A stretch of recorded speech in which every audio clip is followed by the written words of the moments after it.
Hello, everybody. Hi. E3 is over.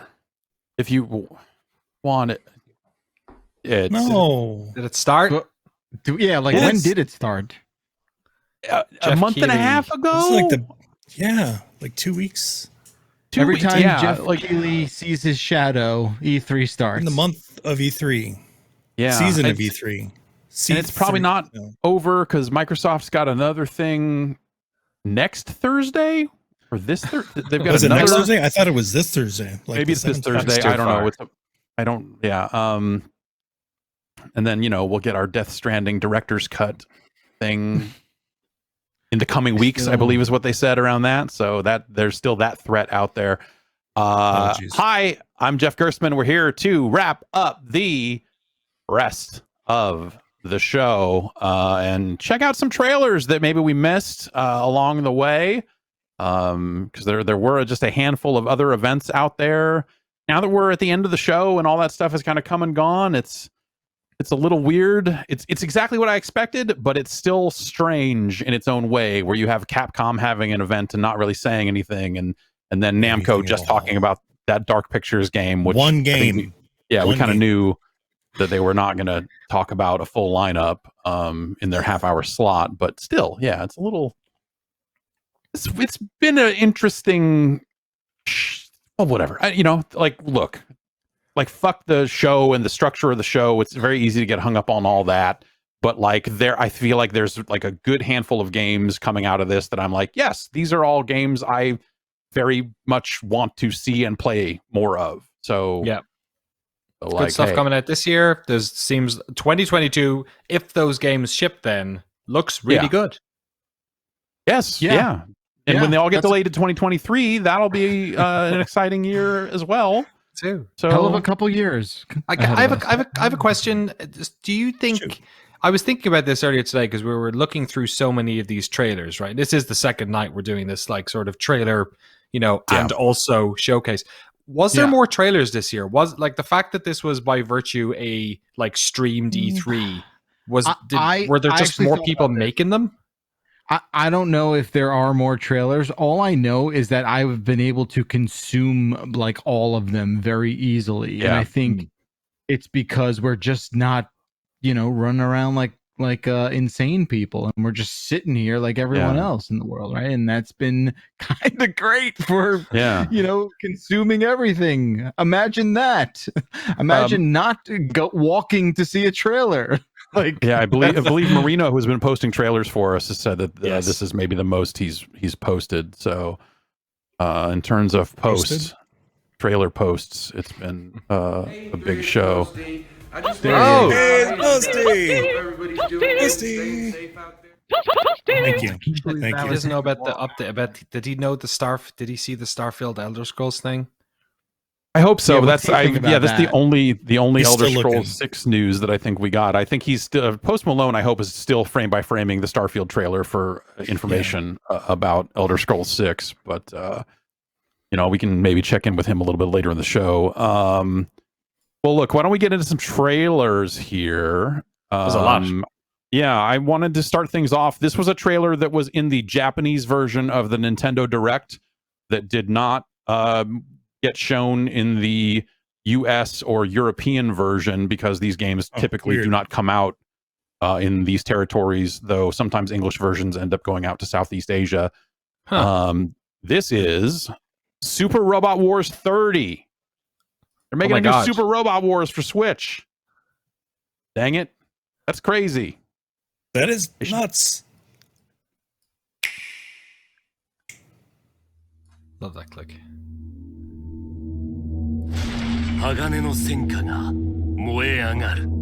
Japanese shows are so much cooler.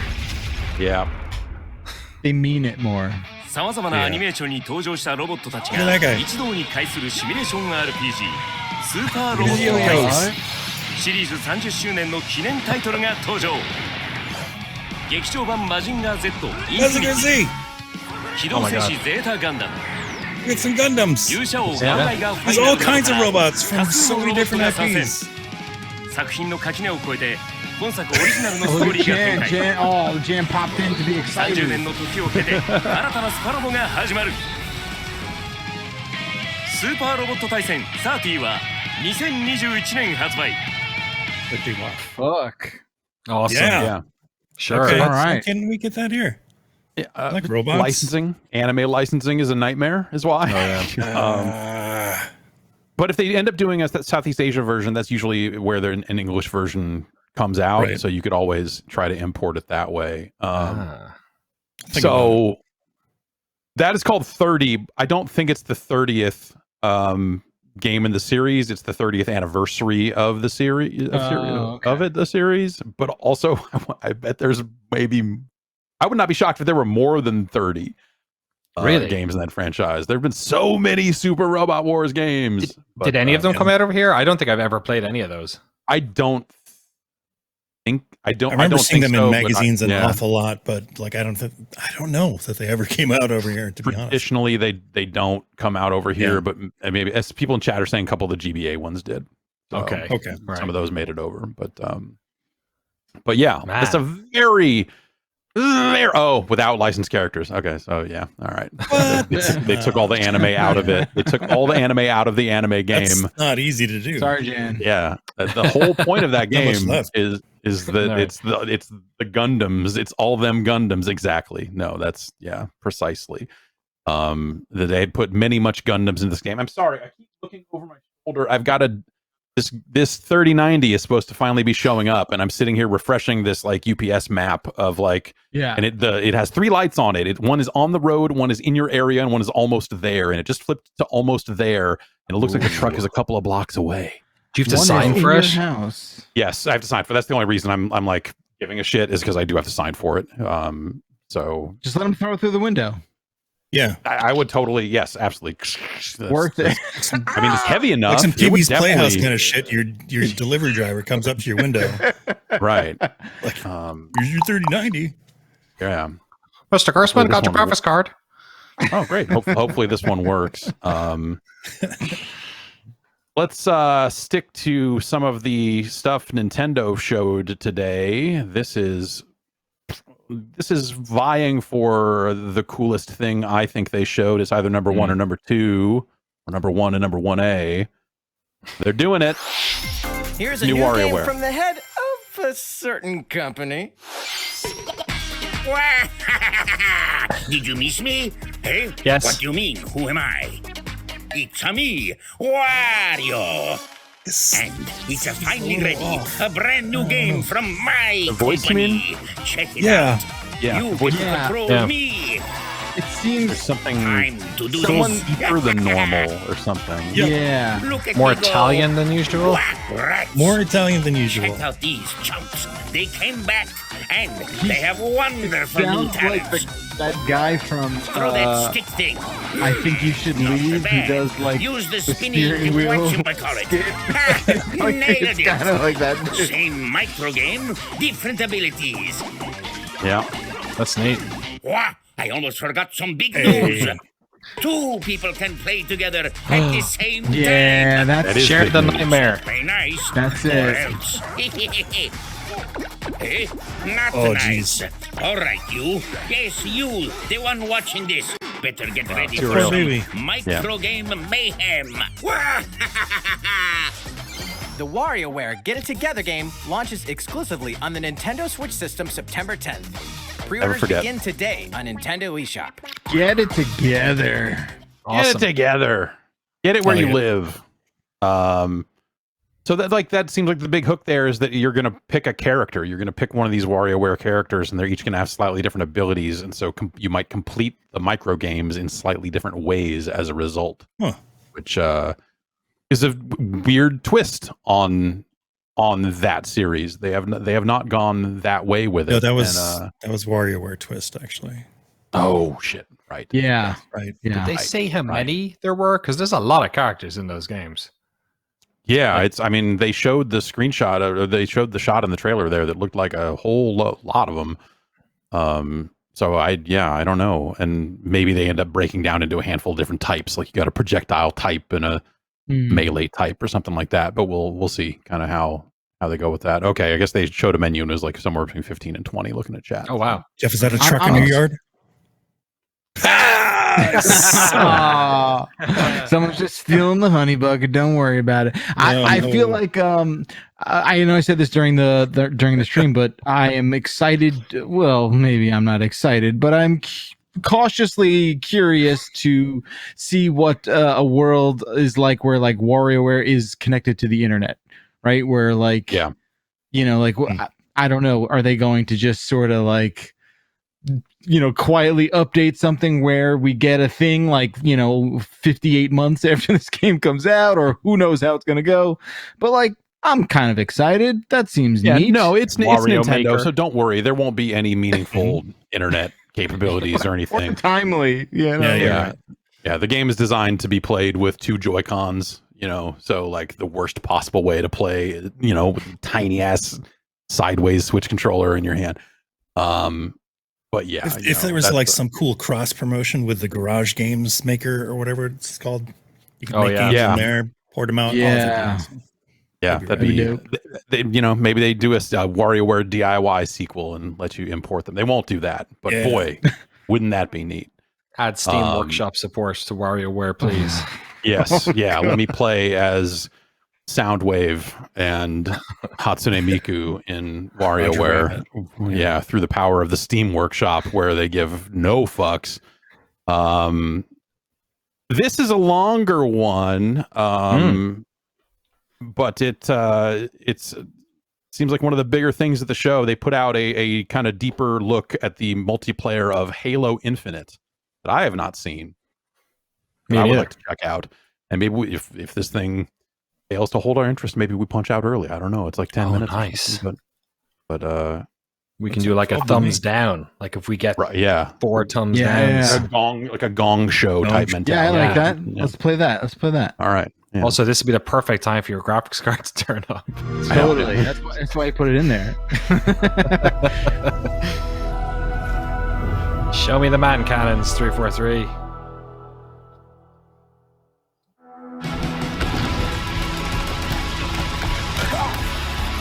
Just the feeling of like being in a firefight and hearing the click of the gun, throwing it down, grabbing one off the wall. So my gunner's upside down and he's like laying in. I see kill assist, kill assist, kill assist. Any pistol across any of the games. Whatever gun allows me to feel the most like John Wick, I am there. I remember how excited I was with like this big That's combat how you with use a vehicles baby. going all Just over punch the place. in. Halo means something different for everyone, right? I think that's what makes Halo great. And can we get a little bit less volume for the trailers coming to us? Well, what is Halo multiplayer? And for me, it boils down to this tight arena-style combat and big team battle, this wide open, vehicle-infused kind of combat. We're taking that awesome legacy or classic Halo combat experience and modernizing it in ways that'll feel fresh to old players and really exciting to new players. We're going to give you great ways to customize your Spartan. Here's the testing room we haven't used in 24 months. Right. We're kicking off a journey, an experience that's going to evolve month to month, season to season, year after year.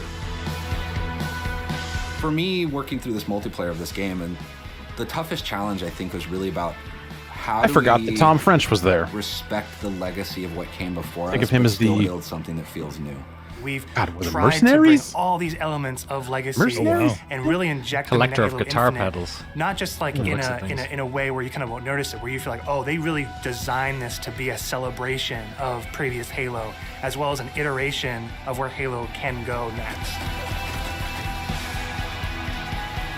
See, that's the thing about Halo multiplayer that like Arena was all about a tight I experience. keep thinking about is that it's just it was not all as about earning fast everything as everything there is now. Every kill you Yeah, get. it is. There is a sluggishness to it that going back and playing Master Chief Collection now Halo multiplayer arena can be kind of Halo, it's really about difficult for me to stick with. So everybody's on equal footing when they come off the rip. And then when they started adding like running and armor abilities and like a little bit more to it, I know like Halo diehards were like, "Oh God, what are they doing?" But like, what makes Halo feel like Halo? I feel like the answer to that question is anything that kind of speeds up the movement. The sandbox is Halo. When we set out to look at Halo Infinite from a high level and the direction of what it is, there's lots of exciting things there because we really wanted to push what are the things that are true to Halo, but what are the things that fans haven't seen yet. Equipment is back, but equipment is kind of has a bigger voice than ever before. We ask questions to ourselves of if I hope they do nail go the after a power weapon to get a bunch what of was kills. It, the Forge? Is that what it was would called? you do that, in 3? or could you go and get that was like super interesting. to the other side of a map to back cap a stronghold. Hope they can We saw it as like another avenue like of not just skill expression, but tactics for teams to coordinate around. The exciting combinatory nature of some stage.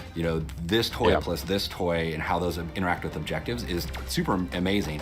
Looking at how the power-ups play, like your classic power-ups, like it is weird that they kind of have to like resell the whole thing all over again, right? Like you get pick that vibe. and you choose it when has you been a activate while. it. It goes into your inventory. Well, if you think about it, like they and someone kills you in multiplayer, put a lot of time into a new mode in Halo 5 that had all these cards and loadouts and all this other stuff that like took the equipment side of it and modernized it. Did not make the game better, I don't think. And so I think part of them is probably going like, hey, the last Halo maybe didn't have the player count we thought it was going to, and get blown off. There's different aspects of the vehicle that change. Especially as this time around, they clearly want this game to be a brand new. multiplayer game people play for years, not just exactly. The threshold, the vehicle catches fire, and it's very much you've got a certain amount of health or a certain amount of time, and you got to choose what you want to do with the last minute. And yeah, I mean, it's a good point. Corby in the chat says you got to give people a reason to move on from the Master Chief Collection, which I think also gives them some freedom to make more changes here, because they can always say like, hey, just if you want old Halo, it's there, it's all there. And that is what really making the Razorback and you can go play that instead. An MP and campaign. That stuff got optimized as well, didn't it? Define pace for the game, how frantic it is, and they define that iconic fantasy for players as they're entering that match. What do they want to do?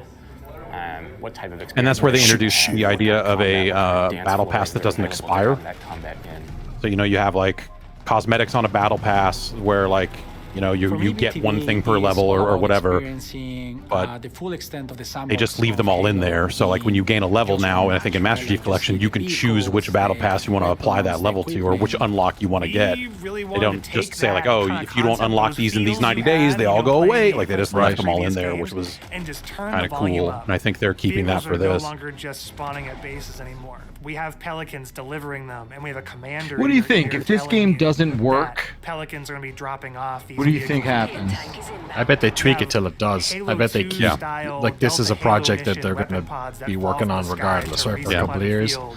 Hey Jan, do you want to maybe try to turn on subtitles for the trailer if it's got them? This is not just more players. Yammering over it. Just a certain beautiful. Oh yeah, it doesn't. Wow. All right. Well, there you go.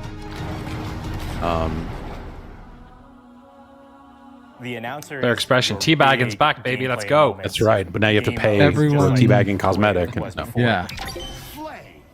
Personal AI is really a reflection in putting balls on their warthogs. Yeah. So if a player grabs a flag, your personal AI is going to tell you. Personal AI thing seems like it's a way for them to sell custom announcers. Moment-to-moment updates. Like here's your Rick and Morty personal AI, or each one of those are different voices, so that players can find the one that fits their personality and their mood the best. Yeah. They add to the sense of like me as a Spartan being more important, and for us in multiplayer it is really about becoming a Spartan. You're Spartan. You are you inside of the Halo universe. The body of customization content that we have on day one ensures cool if that you could there will be make millions if they could do of something where like combinations for Spartans you on the record the voice and they like make sure it's not profane. It like matches up to like their snip sell test. that to you though, man. Yes, they can. Why not? They're trying to unlock it. I mean, you could always go make your own Dota announcer pack. Then you look at Can't we do that? We've got a whole slew of customization offerings there. Vehicles have a huge pool of customizations too. We support customization in the game. Players can do the same thing on HaloWaypoint.com as well as the Halo Waypoint app. Make sure you mention HaloWaypoint.com in the next video. Throw that in there somewhere. We want the Spartan to represent the player as much as possible. They can change their body type and their voice, as well as choose prosthetics for the first time. Coatings offer us a unique opportunity to craft some hyper-polished looks and let you express yourselves in ways you've never been able to before. So we're coming at this from a player-first mentality. So can I not look like Master Chief? There's no random. Yeah, right. Can I not just be a robot? Can I be Bender from Futurama? Can I be Dr. Dre? You can be Dr. Dre. Places where they can do that. First off, dressed up like Bender. The Halo Battle Pass will never be taken away from you. And what I mean by that is once you buy it, it's yours and does not expire. It's a great shirt. In future seasons, you can purchase old Battle Passes as well as the current Battle Pass and choose which Battle Pass to put your progression towards. All of that these sounds a lot are like single the source, so you're never going to be Master Chief confused Collection about where stuff, things except come they are from. If you still can unlock selling something in the battle passes, pass, I guess. We're not going to let any other players circumvent that by purchasing it out of the store. I feel like this is the most I've heard the word battle pass through all of the E3 playing stuff. The game and only through playing the game. All customization is just cosmetic.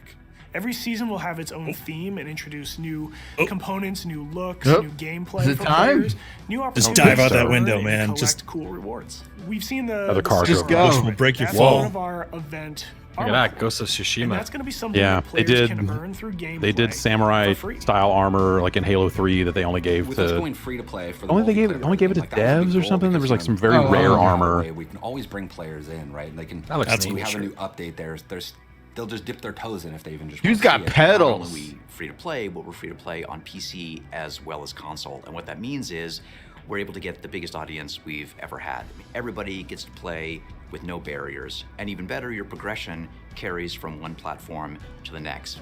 Getting our game to be on PC and console at the same time is an amazing chance for us to really just kind of excite new players about the game. How can we do things like make cross-play interesting, and like even in just customs, being able to just play with your friends. That like some people have PCs and some people have consoles, and like right? to each other. Let them beef. Yeah.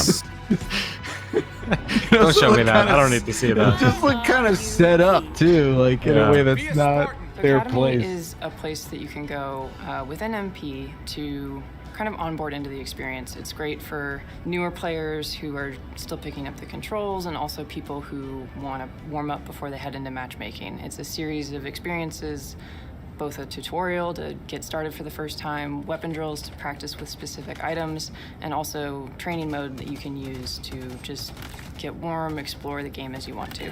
For players who are new to Halo, let's help them learn what this universe is about. Hey! Some of these characters, what are they about? And help them kind of know the vocabulary that people have been speaking for now almost 20 years, so that when they come in there, they don't feel like they're behind everyone else. Dr. Halo. Sword. I mean, I'm super jazzed about bots. I think they're awesome.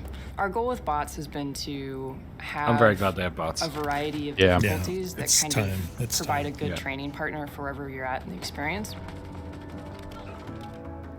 Partnering with our players on the road to launch and after launch is absolutely critical, right? I mean, Halo's always been about the community conversation. We want to make sure we hear our players, make changes where we can based on that feedback, make sure the game is ready for launch, and then even beyond launch. What I'm genuinely excited about is taking the game out of our hands and putting it into the community's hands.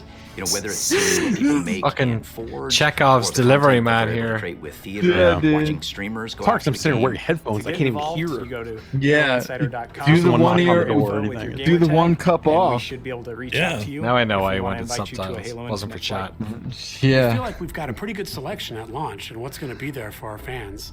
And this isn't going to be something that is just a static set of items. I'm not qualified and to just can't wait to really get declare into that as excitement soon for as this comes game just because I've never gotten new ways to into customize your Spartan a Halo. I launches finished every just beginning. campaign, but Now I we're just gonna barely be able to talk, touched any of the interact more multiplayer. I just frequently. And that's just going to be it's just great. none That of is this the future of speaks Halo to me. Infinite I don't know, and I community am for all their feedback over the years I'm so far, Mr. and I'm looking forward Call to of the road Duty to multiplayer. launch itself, and beyond. I just don't know if this is a thing I'm going. When Halo to is fall good, into. it's amazing. When you it's, you know, people talk about like Battlefield in terms of like moments on the battlefield in a Battlefield game where you're just like crazy shit happen, but like Halo with its kind of weird physics and the vehicle stuff on the larger levels and stuff has some of that same stuff where you're like, yo man, we fucking all threw sticky grenades on this fucking warthog and it blew up and flew in the air all crazy and then landed on a guy. Or we set up a custom game with hammers and low gravity and you're just slamming the ground with hammers and flying into the fucking air. And like the custom game stuff is probably the most fun I ever had with Halo.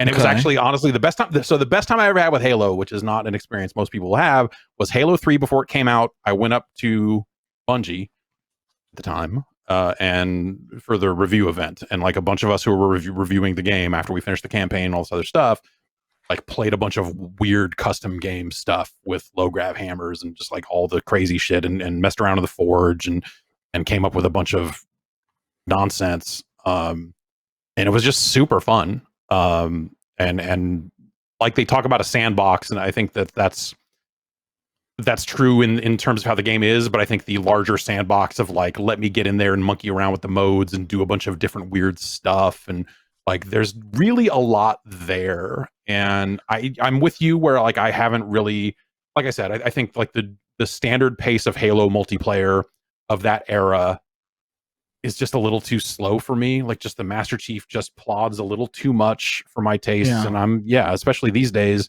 being more of a Call of Duty player, you know, running, aiming down sights, like all that sort of stuff. And they did that in later Halo games. You know, they tried to do that in 4 and 5 by adding different abilities and, you know, running and aiming down sights. But like it's a little different. It's not just, they did not go and make it exactly like Call of Duty, which they shouldn't do. But also, I personally might like that a bit more in some sick way. Yeah, but maybe. But when Halo is good, it's fucking incredible. It's just hard for me to, you know, like get way into that multiplayer a lot of the time. But yeah, I don't know. We'll see. I think like them doing that as a free to play thing and separating it out from the campaign, I think is really cool. And we'll see how they monetize it. I mean, they did talk about buying battle passes in that thing, and I assume they will just have a ton of different cosmetics and all the other stuff. That's probably what they will do. But you know, it's also a situation where a lot of people will have Game Pass and will play the campaign for no additional money either. Yeah. Right. So yeah, I wonder what they'll do there. They'll probably do a bunch of like Game Pass perks or like Halo cosmetics. And maybe if you buy Halo, you get a drop of campaign-related cosmetics or something there too. I don't know. Like we'll see what they do there. But I think what they showed there, like I think it looks nice. You know, it's like they showed the armor abilities and the shield popping up and all that stuff, and the hook, and like there's just, you know, they made it a little bit more dynamic than maybe it has been. And like I'm, even as someone who, like I said, is you know, kind of not gotten super deep into Halo multiplayer, like this looks cool. This looks like something I want to spend a little more time with when they. Yeah, I'm optimistic. They get it there. I'm optimistic about how like sort of.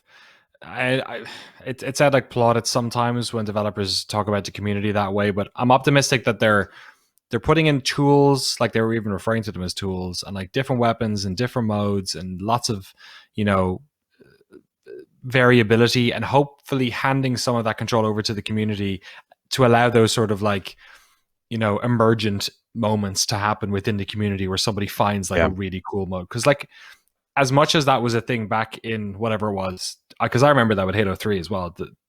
Just the cool shit that came out of it. That was like, what was that, 2007, 2008? Like, yeah, like these days, that's what games are all about. Like players figuring out the cool ways to play these games. So I think that's exciting, the idea of them sort of opening up the toy box a little bit and letting players find their own fun too. And I think they need to do that. I mean, at the end of the day, Halo isn't what Halo was years and years ago in terms of just like that mainstream big midnight launch. Nothing is anymore. You know, the landscape has totally changed for that stuff. And so I think, you know, shooters have been through however many different iterations, and you know, just what's popular in first person shooting has just waxed and waned so much, even over the last 5 years, that Halo, even since Halo 5 came out, like they need to figure out like what corner is Halo carving out, because I don't think it can just be classic Halo, because they have Master Chief Collection and all that other stuff. And you know, I think 343 has done mostly a good job with it. I think there are definitely people in the Halo community that I've seen rake 343 over the coals for the multiplayer choices they've made and all that other stuff. But you know, and for the stuff that happened with Master Chief Collection, certainly. But I trust them to get it done, if only because this is the last shot they'll get and they will be on it until it is right. Even if for whatever reason it's not at launch, they will end up on this thing until it is right. They can't. They just delayed the game a full year. Yeah. And there's all a this lot other riding stuff, on it. and it's still Halo. So there is definitely a lot riding on it. Much like there's definitely a lot riding on me turning around. Any update on the website? The truck has not moved for the last 10 minutes or so. It's showing up as extremely close to the house, but man, what happens if it's like on the house? Then you're just like, go outside. Oh, it could be happening, folks. It's happening live. It's happening live. Oh God! Jump out the window. Jump out the goddamn window. I need to see it. Oh, missed opportunity. We got to kill screen. Glass. I can get some height from jumping off the bed there, and just make it all the way through. You could totally do that. You could clear that. My Go XLR almost yanked out of its socket there, which is how I think I broke it last time. All right, let's move on.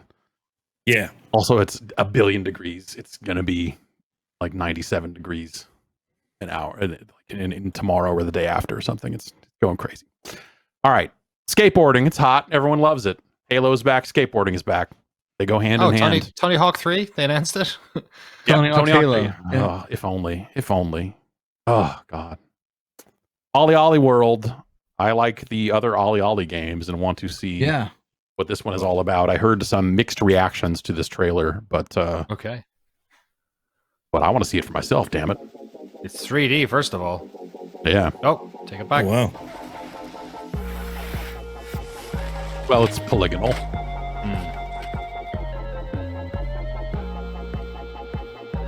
God. Yo, it's an ice cream. I'm Simon Bennett, and I'm the co-CEO of BAFTA award-winning studio mate. Roll 7. It's Ollie Ollie, innit? Right now, we're working on Ollie Ollie World. It's our stunning action platformer. You're going to meet quirky characters on a magical action platformer is a really fun way to describe it. Add a ton of new skate moves into your trick bag. I'm into this. I like this. Yeah, so far it seems cool. I like the back and forth action. That's cool. As a studio, we've going to the left, very satisfying. on flow state games. Definitely. They transport you into a state of total focus and immersion, and it's something that we very much continue to build on with Ollie Ollie World. And look at this two-tier system, getting some Wiz and Liz vibes. If you've played previous games in the series, you're probably pretty aware that you're going to slam a bunch before you succeed. So for players who want it, that challenge is very much mate, you okay? New players will be happy to hear that the game will welcome you with open arms and ensure that we can get you up and riding in no time. Ultimately, we've managed to make failure part of the fun. Yeah, you're going to get knocked down, but when you finally nail that line, Nailing is fun. It tastes just that much sweeter. There's just so much more flow to the game. We've even added grabs, wall rides, firecrackers, what was the criticism? skating, and a host of insane tricks. I'm not sure. It was a little too similar, but also because there have been other games that have been done in this style. Like it's not just Ollie Ollie Ollie 2.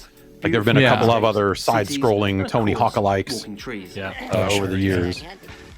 Ollie Ollie World is coming to PS4, PS5, this also looks Xbox like One, Mobius. Xbox Series X and S, Nintendo Switch and PC this winter. Well, make sure you wishlist it now.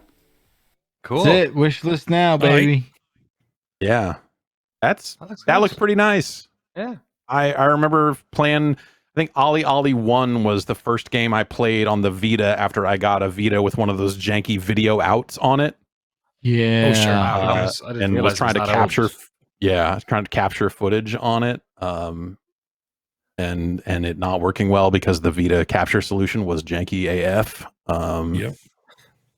So I'm going to refresh this truck view one more time here. Okay, it hasn't moved. Where are you at, truck? Where's that damn truck? I'm going to go there and get my blade. Make it happen for myself if I got it. Come on, man.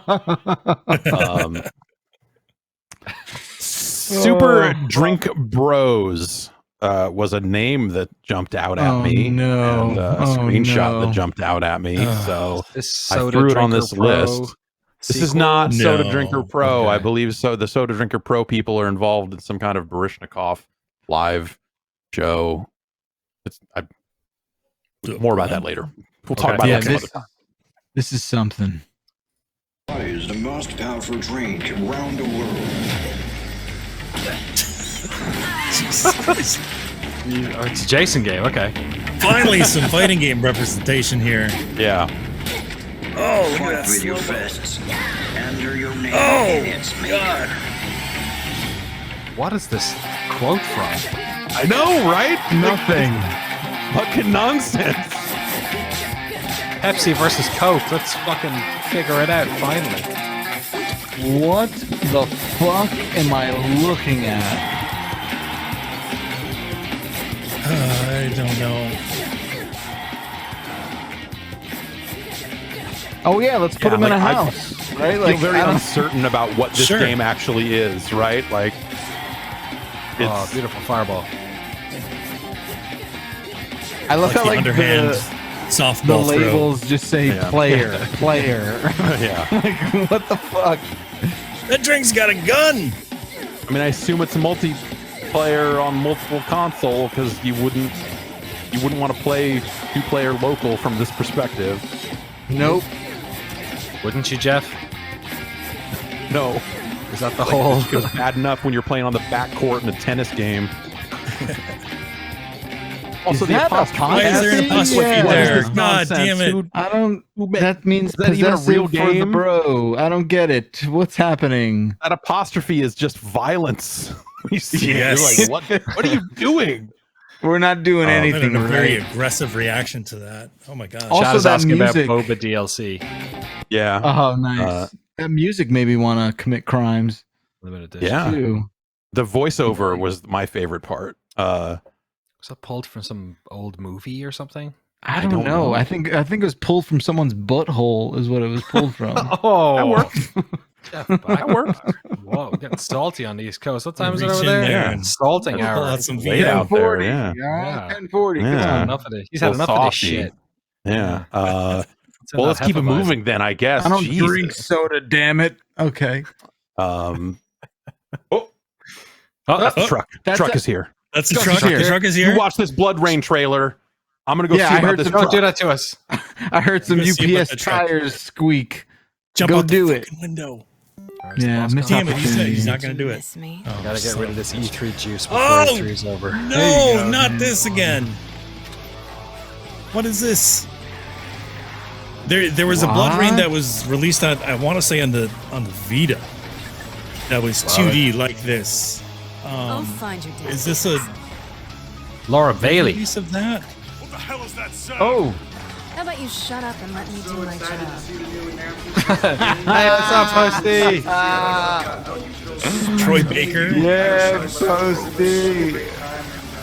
You want some Lucky Charms? What are ravens doing down here? Oh my goodness.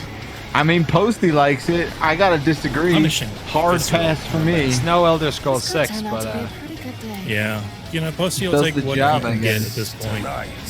Not everything's been working out in his favor. Finally, As far. slay ghastly enemies. Ew. This ends now. Ugh. we're just getting started. What? Blood Rain Betrayal. Okay. Fresh bites. This has gotta be I don't know. the Vita stuff. I don't know. Oh, Look at this. Uh-oh. Jeff's got Look at something. this. What do you think's in there? He's very excited. He's That game very came in wrapped. 2011. Signed and everything. Big ass box.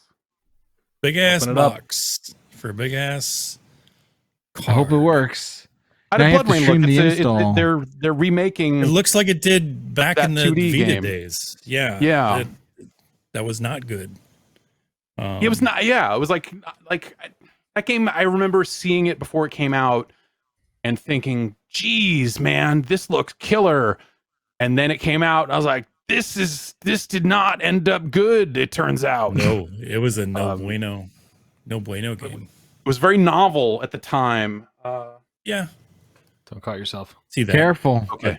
Okay. Yeah, no, just cut towards your leg, right? That's what you do. No, I have a knife phobia, and seeing this triggers that. Jeff, can I ask you a very weird and specific question? Yeah, go ahead. Is that knife branded after a skateboarding game? It is not. Okay, I got the weirdest press kit I've ever gotten was a flick knife branded. I won't even say which one it was, but it was a skateboarding game and it was a knife. And I was like, okay, send this over state lines, huh? Yeah, no, this is Smith & Wesson. It says HRT on it. So it's a gun. Yeah, for hurt. Yeah. That I think I have a Leatherman. Okay. Yeah. I'm a Leatherman guy. Okay. With the safety. Yeah, same. Jason, towards my leg again. Okay, I think we're done cutting. If you want to open your eyes. What the hell is it called again? I forgot. I don't know. It's got a D and a J in it. I didn't realize there's a 2 Point Campus presentation. I thought it was just the trailer. Yeah, there was a gameplay, a little bit of gameplay of 2 Point Campus that seemed like it was more than what they showed. So I figured I would pull that. Yeah, I'll watch this while you open your. Yeah, you unbox and we'll watch this. So heavy. Oh, here it is. Oh, it's the Xbox fridge. Anyway, 2 Point Campus. Let's check that out. It's just a graphics card in here. I didn't like that. I didn't like that. Oh, you no. Slicing its throat open.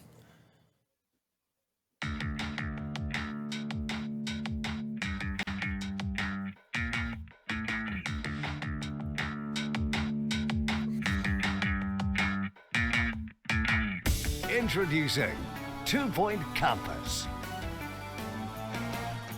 Okay. There's some Bullfrog developers. Yeah. Oh, really? University or You can tell just by looking. We just kept coming back to. It's a really rich topic. So people who haven't probably heard of Gary Carr studios may think, oh, schools, that's really dull. Those dudes were like employee 6 and 7 at Bullfrog. Yeah. It's a some real classics. We call it 2 Point Hospital, but that's about as close as it gets to real world of medical healthcare.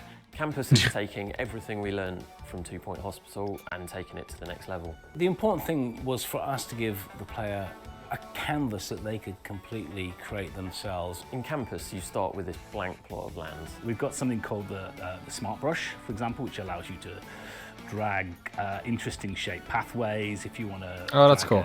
A picket fence, you can drag that along. It's just really easy. Yeah, there wasn't much outdoor stuff in. So it's really simple to 2 Point drag Hospital. out Hospital, yeah. Lay down some paths at different angles. Oh, damn. And it's fun, isn't it? I mean, it's adding It's a this great kind smelling of video city card. builder element to 2 Point Universe. The difference between Make sure we see the first Christ vape. is Look at that that thing. we Whoa, spend look at that. a much longer period with our students. How many slots Oh my is that? God. To do with campus. You got any magnets you can stick on it? Like make it look cool?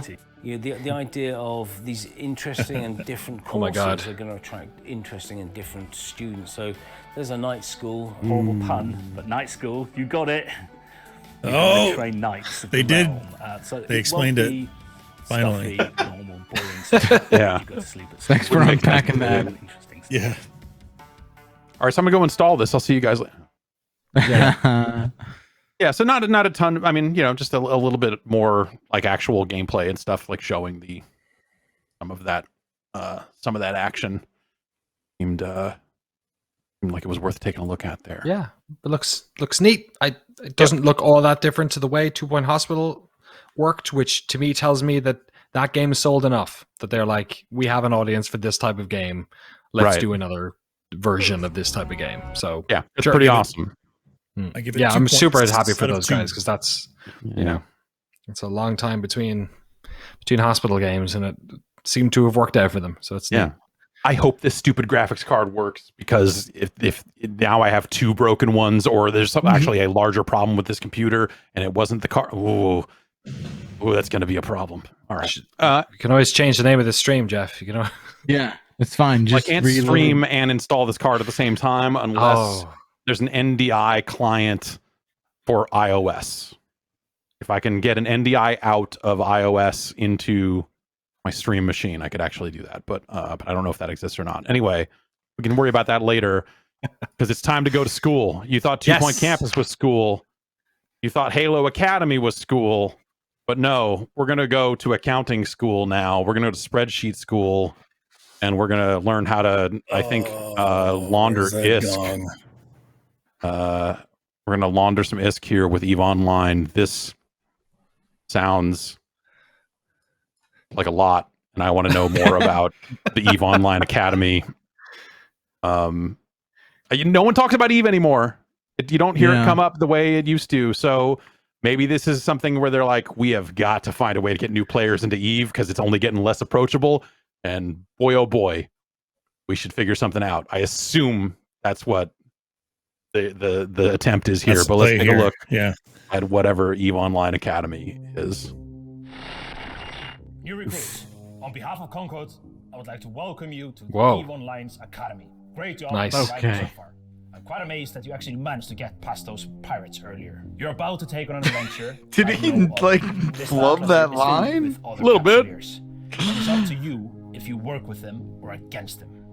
You can make a living as a peaceful explorer, or as an industrialist, shaping the foundations of EVE's economy. If combat is your thing, you can work yourself up the ranks as an enforcer, or prove your prowess in a fleet as a soldier of fortune. Whatever your choice, we will lose many on the path of becoming a capsuleer. This is just not good. Capsuleer. Like it starts being a little bit less sort of like community. Do you think college this was the fascist first take, or do you think this was the best take? I think they got whatever they could get out of that horrific little sequence there. This is where it gets cool. We're a 5-man operation, and we specialize in manufacturing and delivering fully fitted chips in bulk. I want to be on the side of the people who are fighting against the oppression, against the bad guys, and it's like a project, and you're kind of putting the pieces together by getting the skills ready for the ship and all the modules, and that ship basically is the dream. You get to use cloaking devices, probes to scan down unknown parts of space. And there's always the threat of being discovered by another player who might be out hunting explorers. Your heart's racing, everything, bullets are flying, ships are all over the place, and you start shaking because your adrenaline's pumping because you're going to lose your ship.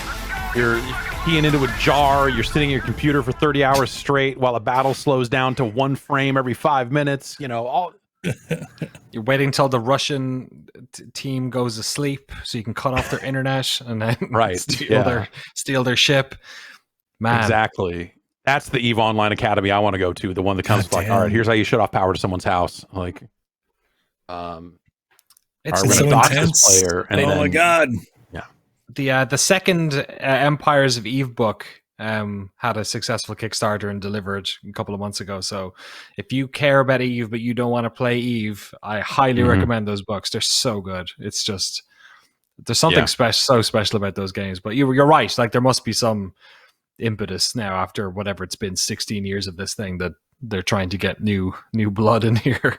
Yeah, I mean that's because they tried spinning off. Oh, we'll do a first-person shooter. We'll do this. We'll do that. Like they've tried different ways to get people into that universe with Dust and some of that other stuff. So it makes sense they would do that. I love that the dude doing the acting up front had the vibe of like a 90s FMV game, or like a dude who works at the BattleTech Center that like comes out and like before you get into pods at the mall is like, you're gonna pilot a Mad Cat and you're gonna get out there and tear up the battlefield, soldier. Like that level of good ass acting I can really appreciate. So good on them for whatever that is. Let's take a look at Dying Light 2. This is a game that also got pushed back and had some other stuff happen. Here he is, Mr. Dying Light 2. I'll tell you a little bit about the Dying Light. Oh, that's right. Universe. So, the hand in the pocket. It's a classic look. Every tragedy begins. Oh no! When you're sitting down, started with a virus that escaped from Haran, the city we met in the first part. What do you think his fingers are doing? And I just can't not look at diddling a little bit, including the city where Dying Light 2 takes place. Remember January 6th. I didn't mean to. Whoa, that's a fucking attention to it. Whoa, that punched in end hand a little bit. To be dropped on the city. It's keeping me on my toes anyway. A huge mistake. January 6th, pretty action-packed date. I don't know, guys. Mixed with So they have after my birthday. I'm usually not doing much. Not exactly. Most people into bloodthirsty monsters. Don't think of them as zombies, though. Don't think of They're them. more like It'll scare you too half-alive, much. suffering people who attack everything. Oh, that Valve lives fans. as a Okay, result the of ultimate in suffering. Zombies. It's like, you mean zombies, right? Okay, cool. Give me episode 3! Shambling towards you, moaning about dire tide. Live on rooftops, monsters in the streets. Nobody in their right mind would dare to come down. Well, let's say almost nobody. I love YouTube captions. The exception is the main the character, captions, Dying Light 2, that's the Aiden. But why second is he braver comedian than in the others? room there. I know How more. did he develop There are more such a protagonists in video unique games called parkour Aiden, and combat and there are skills. people in the real world called Aiden. Believe me, guys. I like Oh, that. there are a I would ton gladly answer named all these Aiden, but they're all questions, under but age 10. I'm not here to Oh, spoil it for okay, anyone. got Little my- Aiden, Yeah. like Let me it tell you became one a. thing. That nightmare haunts me every night. I'm locked up with other kids. I don't know Is it what he did Irish? to me, but he did it every day. Over and over. Jesus. Looking for something he couldn't find. The worst part was that he did the same to my sister. Oh, I'll never what the forget her fuck? scream when they separated us. What could I do? They had rifles, and we were 5 years old. And there Oh, was Jesus. Fire, What explosions, the fuck? chaos. I know. I got away. Soldiers took me out of the city, but my sister I stayed noped out at this point. there. This voice My sounds Mia. very familiar. I left her. We meet sounds like Aiden Troy as Baker. one of the many children. I like that the bulk of that was just a Mysterious dark medical screen with research. words on it and not actual The game. last thing Aiden remembers from that time is extreme pain, then a fire, and Jesus. a little girl that was being tested with him. Her name was Mia. She was his sister. What happened next after the fire is Yeah, Mia still I am alive. a cop. The following years haunted Aiden with these questions and with guilt over leaving her.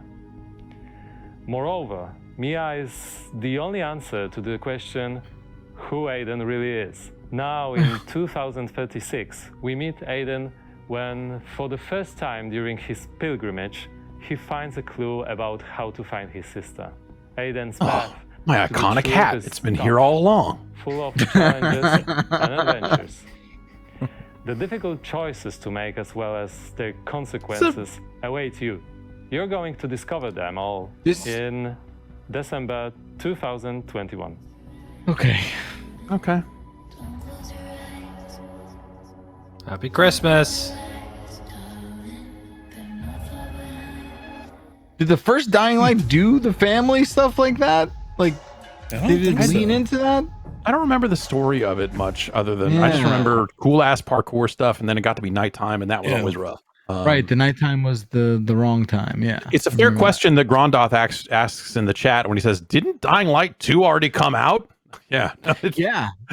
No, it got pushed back and pushed back and pushed back, and here That's we fair. are. That's a So fair it's, question. Yeah, I guess no, it's I get because it. Dying Light 1 was was that Dead Island?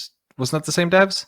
Yeah, Techland? No. Techland. It's Techland. Yeah, It was. Yeah. Oh, is it? Techland. Yeah. Yeah. And Dying and Dead Island 2 is not Techland. Right. Right. I think that's maybe where it got And confusing. who knows who Dying Light or who Dead Island 2 is nowadays. There are a lot of games at E3 this year where I'm like, oh, that looks cool, and then you like do a quick search and you're like, oh, they announced it last August. Okay, Right. And, you know, it's there's just been I don't know what that is. Just like a lot of strange. I mean, like the perfect example is that Atomic Heart, where I'm just like, what is this thing? And you're like, yeah, they've been talking about it for a few months already. Yeah, I think Games that's are the just awesome coming from everywhere these days, right? Sure. Exactly. Yeah, The for pace sure. of announcements from all different angles and developers big and small. Like we've reached a point where it's very hard to keep track of it. As one Jeff Grubb says in the chat, it's the game mess. It's the mess. It is indeed the game mess. Speaking of a mess, I don't know about you guys, but I really like the music in this trailer. I think they really rocked it. Gaming for me is a religion, and this trailer is the shit. What? What? Shit. What? Turn it up, John. Turn it up. Oh, don't. Here we go.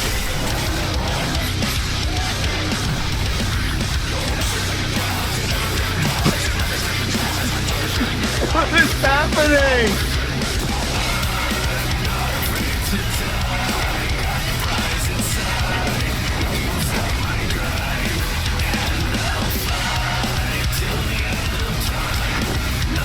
Oh, Danny's doing the good mic work. I love it.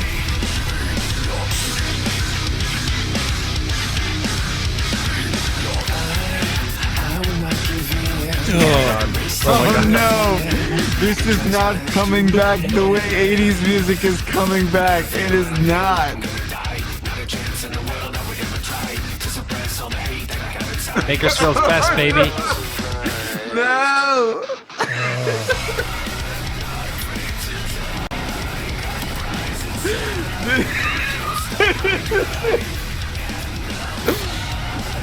Oh no!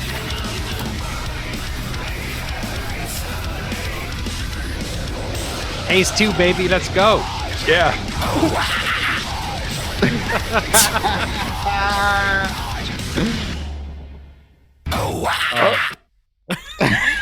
That's fucking perfect. That's fucking perfect. Can I pay for the special edition of this game and get the Jonathan Davis skin, please? That'll be. I hope so. I hope that you can get like a fucking good tracksuit and like a container of corn coffee that restores all your health or something like that. So yes, that Jonathan Davis did the music for the Elex 2 trailer. Not corn. And also, they're making a sequel to Elex, which some people really liked, and that is actually Jonathan Davis. I'm not fucking around. I know he didn't go in it, but I assure you, it is Jonathan Davis. I just picture like some sort of like fucking chicken pecking his way around a little fucking. I don't know when I hear that. I don't know. Oh, yeah. But apparently not all of corn, as I understand it. So no. I assume Fieldy is off making a third solo album. Let's hope it's back to form with Fieldy's Dreams and not Bassgasm or whatever his second solo album was called. It was just instrumentals. It was not as good as the first one. I know John wants to get Post Malone on the E3 stage show next year, but John Davies plays video games. I think that should be the target for E3 2022. That's the get. He lives close. LA is close enough to Bakersfield. I assume they all still live in Bakersfield. Oh, great. God. Well, I feel a lot better after seeing that trailer. I had been holding off on watching it. I just knew. I believe Austin Walker brought that to my attention and said, "Hey, good man. Hey, what a gift! Hey." So thanks to him for pointing me at that. And I just want to play Haze again. That's a sickness, right? If I want to play Haze again, that's probably a bad. Well, I'm gonna put this graphics card in and then emulate Haze on the PC, get the PS3 version of Haze. I mean this with no disrespect. What's Elex 1? What is that? I did not play much of it, and I thought it made a pretty bad first impression when I remember seeing it pre-release. But it is kind of a janky ass B game, and it seemed very ambitious, and it seemed like they maybe didn't have the ability to follow through on a lot of stuff. Yeah, it's from the makers of Gothic. And Risen. Yes, and it is. Yes, it was kind of an action RPG that you might look at and go like, oh, okay, this is maybe going for some of the same stuff that like a Fallout or like not directly, but like somewhere in that vein, and it was just a mess, if I remember correctly. But an ambitious mess that you could kind of get behind, and so it's kind of cool that they're getting another shot at it, and it's kind of cool that they went and got Jonathan Davis to go do it. We got him. The new metal is coming. It's. I was gonna say it's coming back, but it's careful. I woke up at 5:30 this morning, and after I was done thinking about the popularity of PCP, I then naturally thought like, load up Spotify and listen to some Limp Bizkit. And then I was suddenly listening to some Limp Bizkit, and then I was like, you know what? The Limp Bizkit song I like isn't on Spotify. It's on my hard drive. And then I had to come in here, and then I listened to Crack Addict, the unreleased Limp Bizkit song that they played at WrestleMania 19, wherein Fred Durst says, I'm a crack addict. That's right. I'm a crack addict. I'm a crack addict. I'm addicted to cracking skulls when punks start static. Okay. Whoa, is that a Static X fucking hit job there he's doing? No, cool. I think just, he's just talking about just starting static in general, not necessarily a Static X. Yeah. A lot of words were invented in the new metal era. That never really caught on. Static. They didn't invent a shit. They just stole it all from hip hop, just like everybody else definitely. did. I mean, oh man. Speaking of the era when games were games, and when original ideas were still coming to video games, we've got this one coming back, maybe it'll get its due this time. Wasn't appreciated in its own era, but perhaps the time is now for this. No thanks. Really? This is what they did with the trailer? Yep. Yeah. Prepared. I mean, it's just bait and switch a little bit. Fucking goatsy here. Yeah.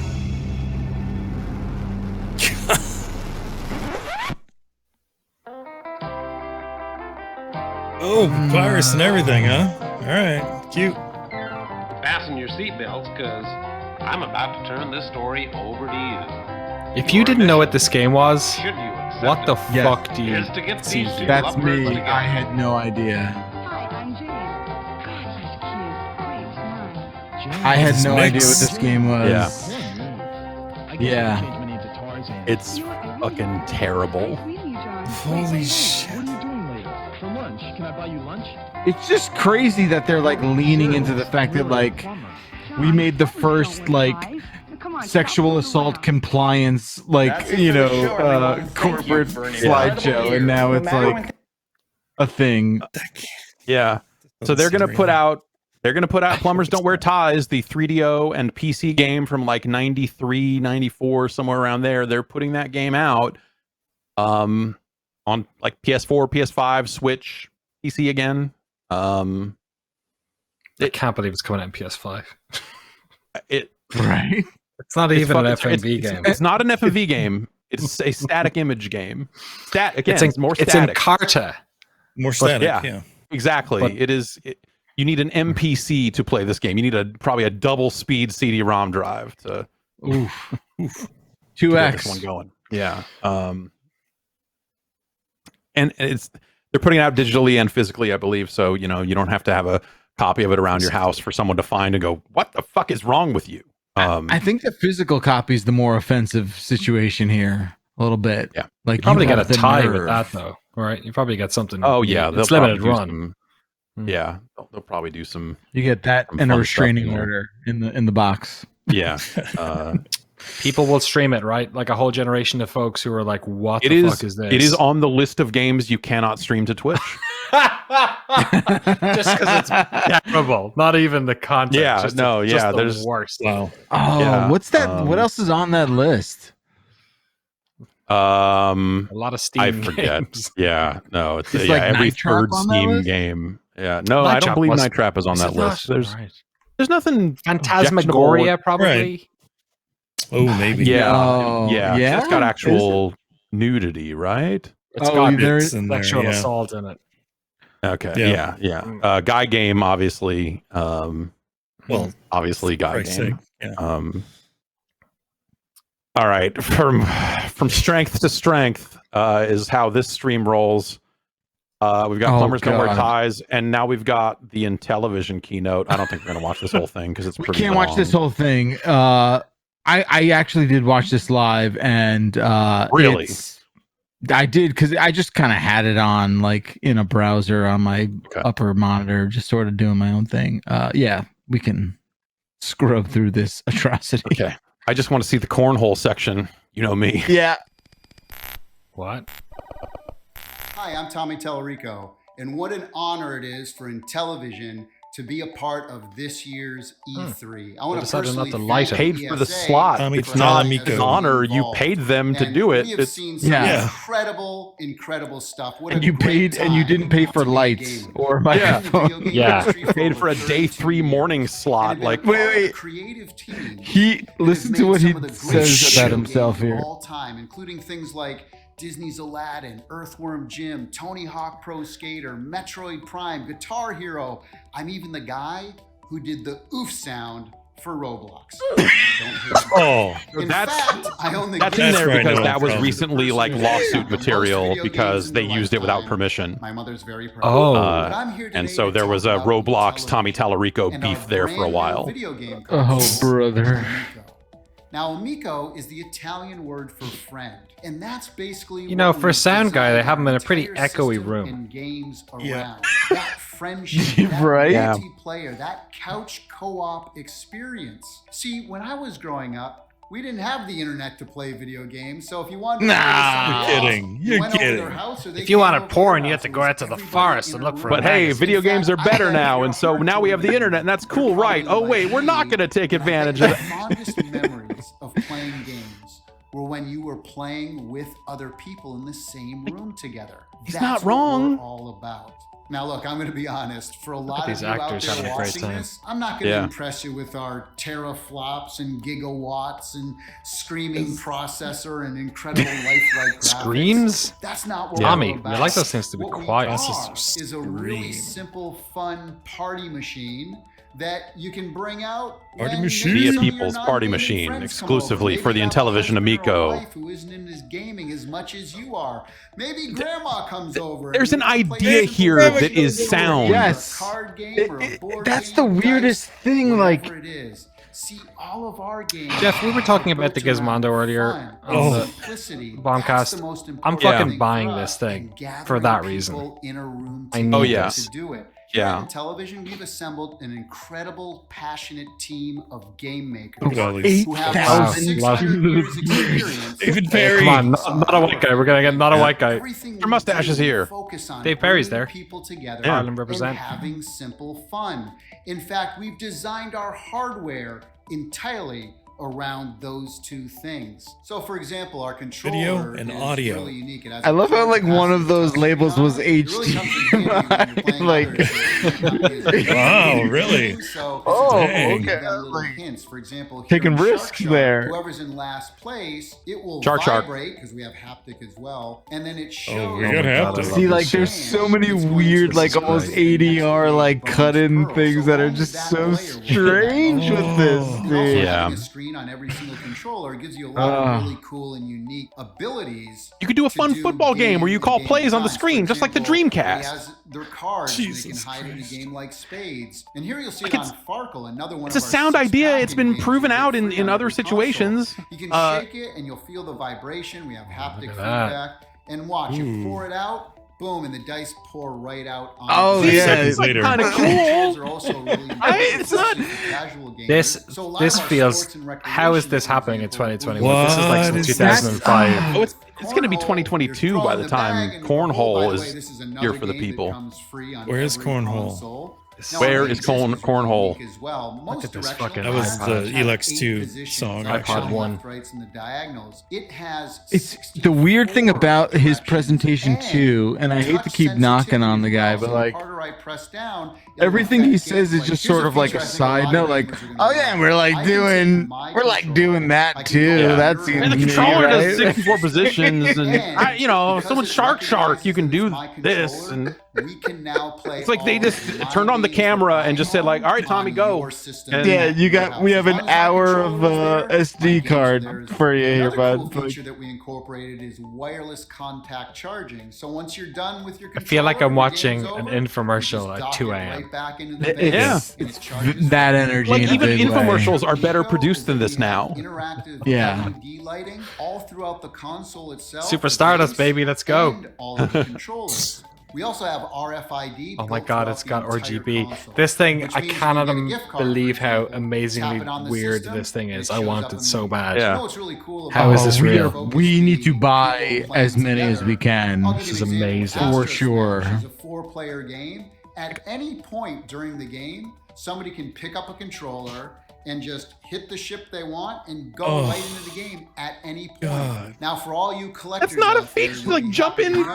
co-op is like, that's not a thing you say out loud. A thing. We Like, also have physical. So media what as I want to well, know is like, and we'll be releasing more information. do you know the story with the Yeah, this is wild. This is wild. Those are just 4 like 8 like pieces of art. What's the deal with like why is it in television? Like I know what because they were able to get the rights to it. So they were just like one of the Blue Sky Rangers, one of the guys that was the guy who was kind of largely associated with the brand passed away, and Tommy was able to step in and become the head of this operation.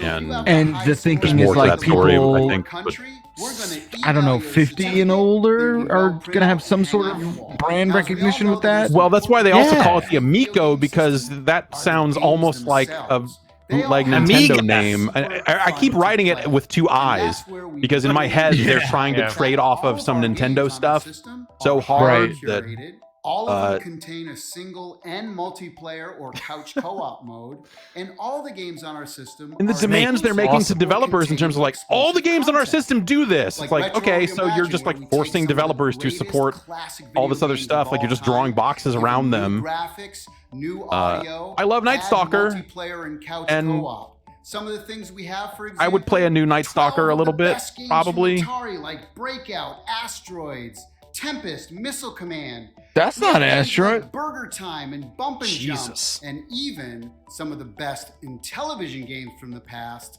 like Cloudy Mountain and Night Stalker. I guess the thing with he's making me like Cloudy Mountain. Things like Sesame Street. The thing with Intellivision that was cool was like you had these different plastic cards that slid into the controller. So now it's a right? screen. Now it's a screen that can be whatever. Like it's whatever, which is kind of on the nose, I guess. Yeah. But wait, does it have blast processing? Strikers, Flying Tigers. And we even got the original Echo the Dolphin team to create our new title called Dolphin. Ralphie the Whale. Really? Dolphin Fred Quest. Annunziata is making a game for the Intellivision? Dolphin Quest. We've got a game for you. It's called Dolphin Quest. Now, like, Dino Blaster is super weird because that's the European name of like the first few Bomberman games. In soccer, They didn't call it Bomberman in the UK originally. They called it Dino Blaster, and they're using that name. There's Cornhole. yeah, that's weird. Like here's the thing too, right? Like okay, so you know what you're trying to do, right? Like who you're trying to appeal I don't know to. what they're trying to do. I think they're just trying to appeal like to my point is like Emoji this should be charades. cheap. blank slate. Emoji Right, like- charades! What the fuck is going Now, on? I've already mentioned some What is going on? Cheap. licenses like Major League Baseball and Sesame Street. But No, when I this think you ever just ends, got a license to use the Major League Baseball logo, and then that is Harlem about it. Globetrotters game. so much. Harlem Globetrotters Now, game. we previously announced that we're doing a brand Hottest new licenses. exclusive Earthworm Jim game for Intellivision. Like I'm watching And Tim and we Eric's got the game. original team. I know, to be it's working on it. just- We wanted to do something special, so we're going to give Like- away 3 of these new prints. Okay. Just- All the team just members 3. signed it. All you have to All do the is team members. email Nick. Cow at Nothing. You just send an intellivision.com email? with the subject You line. just send an email? You have have till the end of June to do that. What? And then we'll announce 3 winners. They have spent so much time shuffling their feet and trying to claim that guy from Earthworm Jim was not affiliated with the game, and then they just show his signature on the things they're giving away. And you're like, what the fuck? Why would they do that? What are you doing? Subject lines, like subject line groovy. Subject line transphobia. Like, what the fuck? Of the video game industry. And you know, if there's something that you've seen here today, oh, this broke me. This broke me. Or maybe you're a developer who wants to. Whoops! I think we're playing for an hour. Maybe you want to play some. Please go to I don't want to be part of Giant Bomb anymore. I gotta go. Sorry, you signed the contract. There's no escape. Sorry, Daddy, you're done. Thank you, Posty. Oh shit! Thank you, Posty. I'm happy and sad that we watched the whole thing, but it kind of did fly by. I think there's a concept there that is. I just want to say hi. What do you think of it? Everybody's doing good and staying safe out there. Yeah, we're still doing good over here. And safe. Oh, shit. And safe. I was crying a little bit there. And also, they want. I think it is either. I think they want $300 for that thing. See, that's what I was saying. Like, this thing can't be $300 because you can get anything else for that. It needs to be like $99 at least, because it looked like it was sold in a 2-pack. What, those fucking like baby monitors? Yeah, those are fucking $250. Sorry, it looks like it's $250. Oh, well, you know. Okay. Depending on what color you want or something like that. I'm not sure, but oh shit, lots of choices there, I'm sure. And it requires a $100 deposit to make that pre-order. Oh, what a grub tweet! What is this? What is that? Oh shit! This is great. It's that budget casino in Vegas Vacation. Pick another. Coin toss. Hey, these are my games. Give me $20. Yeah. War. Oh. You know, Russ and I play this all the time. So good. There's an idea at the core of this that is not bad, but like too much of it has that stink of like you would see it in the around the retro game scene a lot. And when the Coleco Chameleon disaster was in the middle of happening, they would be out there saying like, nowadays all these games got DLC and patches. You put it in, you can't even play it, and you gotta wait for the patch to download. And games were better before. And it's got like that vibe to this thing, but like patching games helps fix them. Are you like gonna tell developers like, oh well, you better fucking not ever break a game? Like it's just. And also, here's this like 20 things that your game needs to be able to do to like take advantage of all of the weird stuff we have running on the system. Yeah, like it's got to have co-op. It's got to be able to pick it up and do this. You can't have paid DLC. Like there's just a long list of like crazy things about it. That like if you're a developer looking for like places to put your game, and you're like maybe you're like, oh, I'm the Jackbox developers, for example. What that thing could live anywhere. That you could see a really fun Jackbox implementation that uses these controllers, but maybe I don't want to sign up for all the other stuff that I'd have to do to make this work.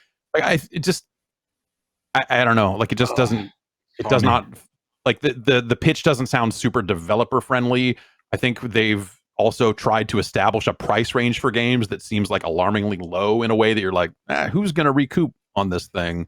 Right. And they've got answers for those, but it kind of until the rubber meets the road, we don't really know. And I super wish them the best because I think that there's room for like something like this idea out there.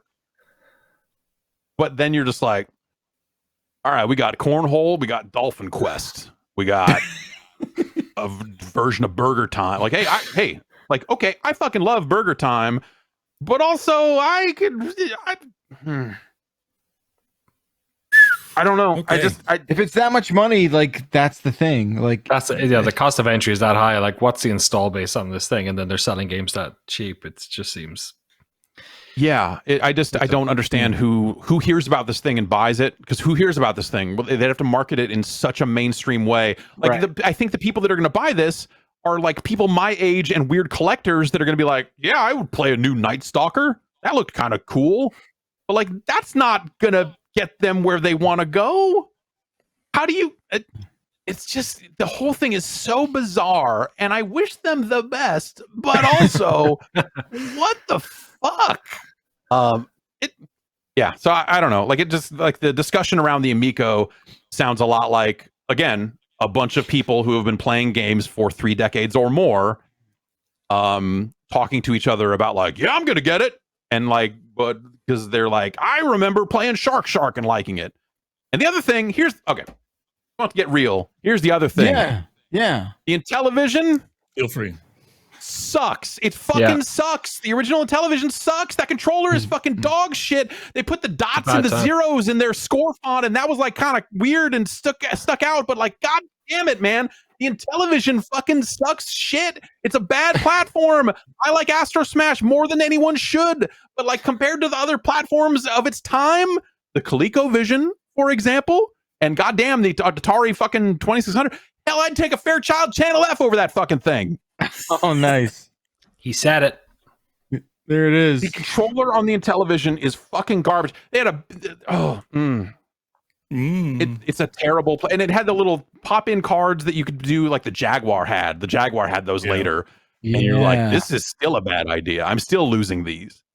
So at least they've got a screen now, and like you don't have to pop things in on it. But it's just. Yeah, it's just such a bizarre thing top to bottom, and like I love that aspect of it because it's so fucking crazy, and like so many of the ideas you look at them and go like, this seems like a bad idea, but I really want to see him follow through with it because I want to see how it goes, and I would love to fuck around with one of those things because it just looks nuts. And the controllers are cool and low latency. That's the problem. Are those controllers going to be low latency enough to feel good? Because you're doing a lot with them, and I bet it's going to not fucking feel great. We'll see. What was that email address? Sorry, I wanted to get Groovy is the Groovy. Oh my god! And like, where are they going to sell that? On their website. I don't know. Do they have any retail distribution yet? I don't think so. Do they? Maybe they do. I don't know. Dolphin Quest. And then it's got like a bunch of like funny, weird features like, oh, you can just set it down and it's got wireless charging. It's like, okay, that's cool. It's like you can just tap, it's got RFID, so you can tap the gift cards to the console to get the credit. I'm like, all right. That's never going to work. You should make the games better. Yeah. Not that, I mean, whatever. Not that RFID is some expensive thing, but God. Yeah. It is weird. Is going on? What the fuck is going on? And they've been talking about this thing for a really long time, and they pushed it back, and all of a sudden they're like, this has been kicking around for a very long time, and you're like, what is even happening?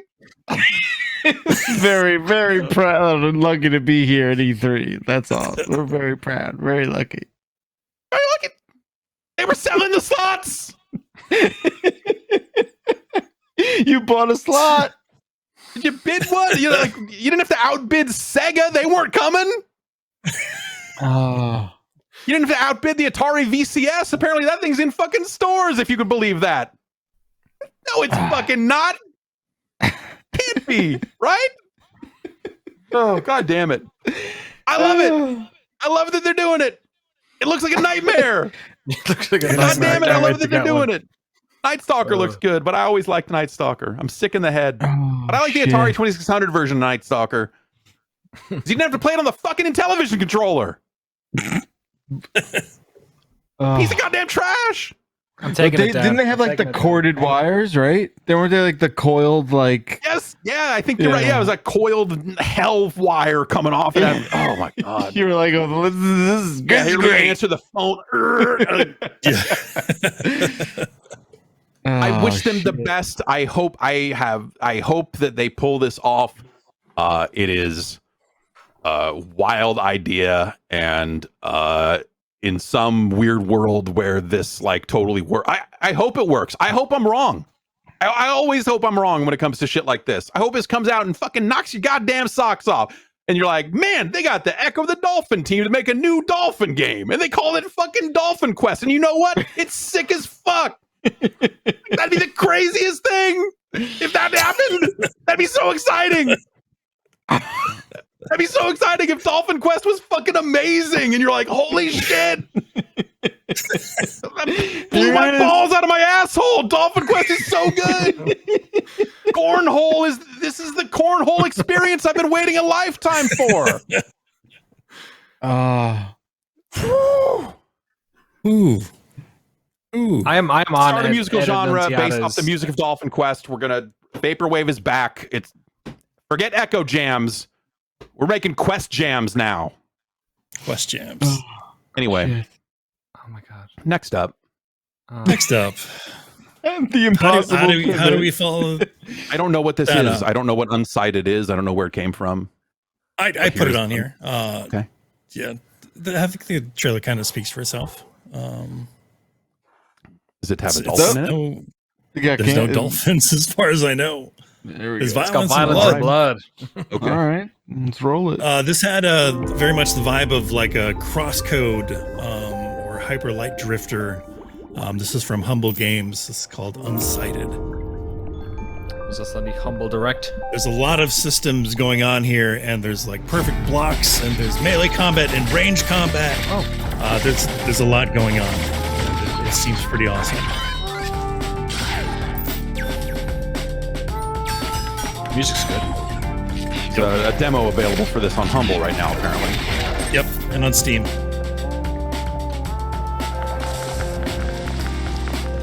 I feel like there's a lot of demos this time around, right? Or am I? Yeah, you know, an all digital show gives you the opportunity to do that. I think. Look at all that shit. Yeah. This looks neat. Oh, that's cool.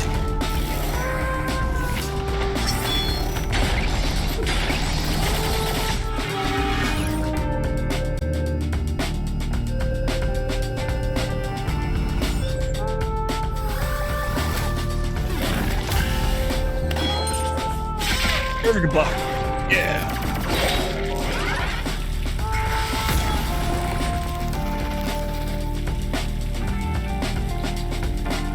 And there's love.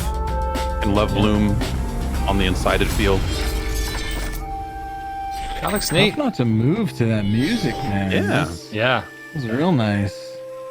Yeah, Good drum beat will take you a long way in a trailer. Yeah. Right. Yeah. Play the demo. Yeah. What's it on? You pretty said cool. Humble?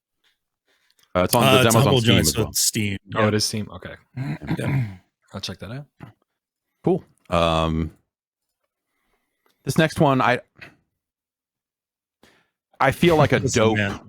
I feel like a dumbass where my mind went when this bit first started, because of course it is what it is, and what I thought it was Seems makes a me lot sad. cooler. You're right.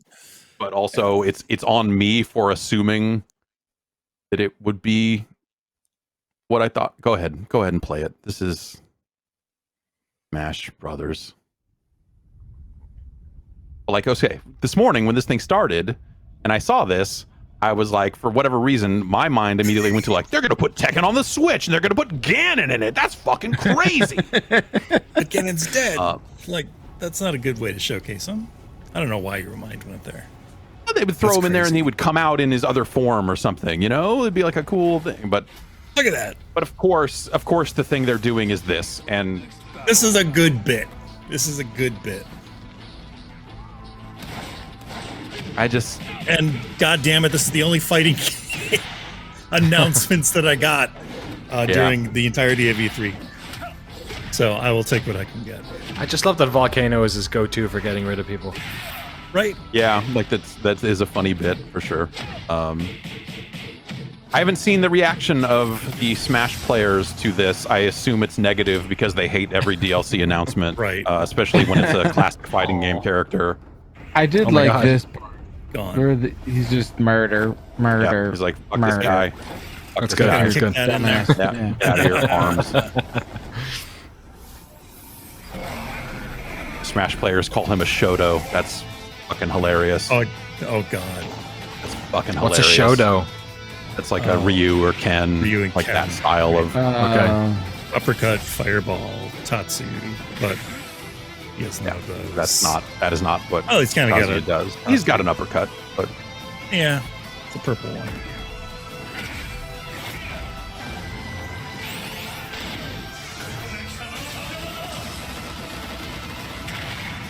He's messing them up. and Grid Bread has it I right. just It want to says, see it through the Kirby bit. Yeah, says Smash players routinely demonstrating that they should not be listened to or regarded. Please do not perceive Smash players. Yeah, Danny, you're having the right reaction there. See you, buddy. Oh, he's okay. He's okay. Yay! That's enough of Kazuya. Yeah. I'm Masahiro Sakurai from Again, Kirby's the only one who made it out alive, right? That's the whole story of Smash. Kazuya Mishima from the fighting game series Tekken will join the battle. What do we got next? Surprise! Okay, yeah, we don't. I don't think we need to watch the. Yeah, we don't need to watch that. They're gonna have a longer gameplay breakdown for that, where I'm sure they'll have like an hour of patch notes. Yeah, I felt very dumb, but also very disappointed for thinking like that they would put Tekken out on the Switch. Remember when they did that Tekken Tag for Wii U, like the exclusive version of that had like Mario costumes? That was for arguably Heihachi the best version of that fucking game too, because they had I never played that volleyball and shit. Oh yeah, yeah. And my mind immediately went there because my brain is broken. And also, I think my brain tries to not think about Smash Brothers as much as it possibly can. Lake. I don't know what Lake is, but someone wrote in the document, did we discuss Lake? And I don't think we did discuss Lake because I thought we brought it up at some point, but this is I think this has got the chill vibes that I'm looking for. Okay. I'll be right back, actually. This the one about the mail carrier? Oh yeah, yes. This looks neat. Yes. Hi, I'm Dylan from Gamius, and it's great to be here at the Future Game Show. We're currently getting very close to finishing Lake, a game that's set in the 80s. You play as Meredith Weiss, who takes a break from her life in the big city to deliver mail in her hometown. It's a job you can do at your own leisure, and you will get to know the people in Providence Oaks along the way. Today, I need this package we're excited soon. to share an example of an activity Deliver at after your leisure. workday is done. Yeah. Movie night. I want you to pee in your truck, please. This is fun. It's been ages since I've been to the movies. Yeah, amen. They call it the movies, plural, but of course we can only see one movie at a time. Not So wrong. Which one will it be? Witty repartee. My pick? All right, let's see. How about Fast 9? Trouble in Little China?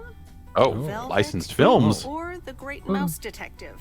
It's a good ass movie theater. All right, If that's the three movies they're showing. Strong week. The Great Mouse Detective. Come on, go see Blue Velvet. What's wrong with For a you? Disney fan. Oh well, let's get in touch with our inner child. We won't spoil more, and we also can't say what Meredith will do after spending 2 weeks in Providence Oaks, because it's all up to you.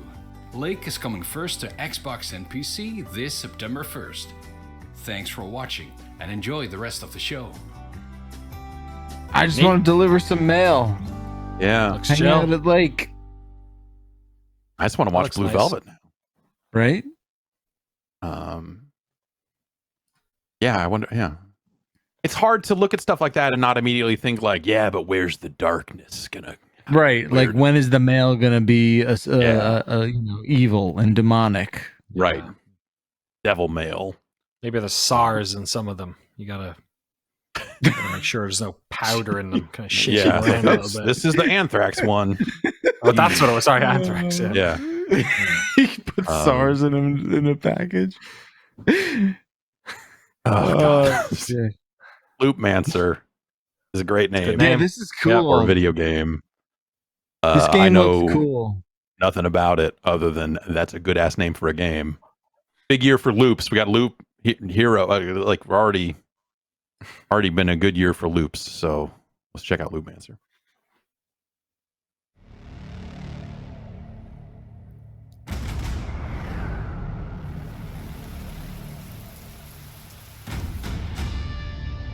I need to find a missing girl, a journalist.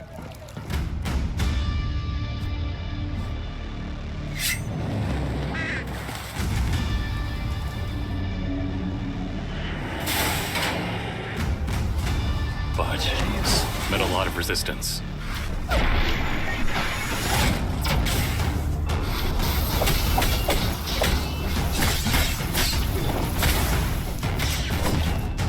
I don't see any launchers. I'm not in just yet. Yeah. But we're getting there. Jason game potential. Yep. What happened? Jason and Jason already. Yeah. Zishu, Jason-like. you need to find the journalist. This looks pretty fucking cool. Yeah.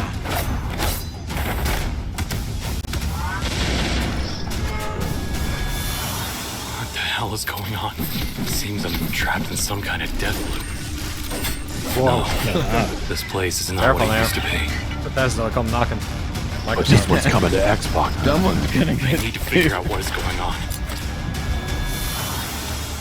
The only way to go further is to get stronger. I've always said that.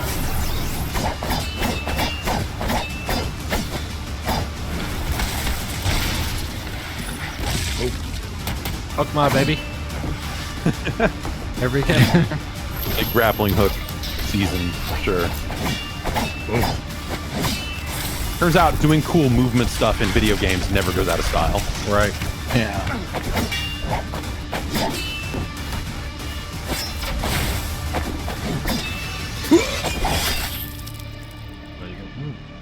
Sure. That was like the chicory wet Luke sounds. Mancer. Wow. Yeah. White Gray Black in the chat asking, is his wife in that arm? That's a great question. We can only hope that it has a story as deep as the Bionic Commando reboot. That's a good point. A game I've been meaning to play again for some sick reason. I need to roll back the hook mod equivalence there, and that's a Bionic Commando for sure. Yeah, that's more of a... That's unfair of me, yeah. Yeah. Yeah, fair enough. Last trailer here. This is another one from this morning. I figured I am so fascinated by the idea of this being Metroid 5 and also the conclusion to the 5-part Metroid series. It's Metroid Dread. This game looks badass. You know, whatever. You saw it. You already saw it. They can't wait to make a Metroid that doesn't have Samus in it, finally. Yeah. Wow.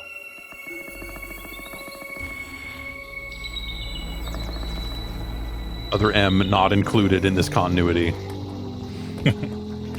Or pinball. Or pinball. Fair enough. Yeah.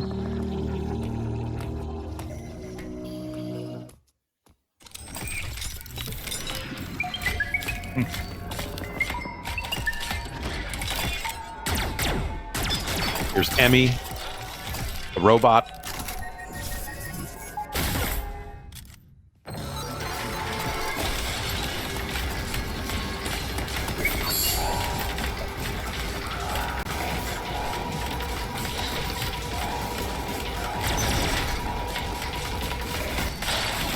Uh-oh.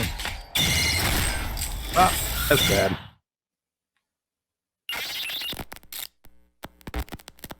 There it is. Yeah.